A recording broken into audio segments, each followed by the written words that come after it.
Mid Systolic Murmur. A mid-systolic murmur begins shortly after the first sound, peaks in the middle of systole, and does not quite extend to the second sound. It is the crescendo-decrescendo murmur, which builds up and decreases symmetrically. It is also known as an ejection murmur. It most commonly is due to forward blood flow through a normal, narrow, or irregular valve, i.e., aortic or pulmonic stenosis. The murmur begins when the pressure in the respective ventricle exceeds the aortic or pulmonary arterial pressure.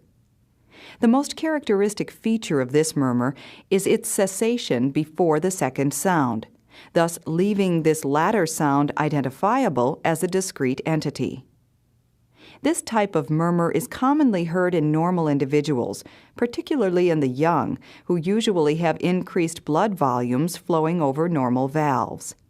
In this setting, the murmur is usually short, with its peak intensity early in systole, and is soft, seldom over 2/6 in intensity. It is then designated as an innocent murmur. In order for a murmur to be classified as innocent, i.e., normal, the following must be present.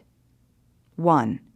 Normal splitting of the second sound together with absence of abnormal sounds or murmurs, such as ejection sounds, diastolic murmurs, etc.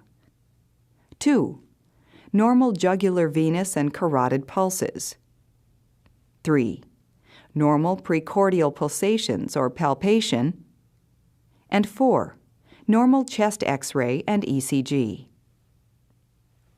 Obstruction or stenosis across the aortic or pulmonic valves also may give rise to a murmur of this type. These murmurs are usually longer and louder than the innocent murmur and reach a peak intensity in mid-systole.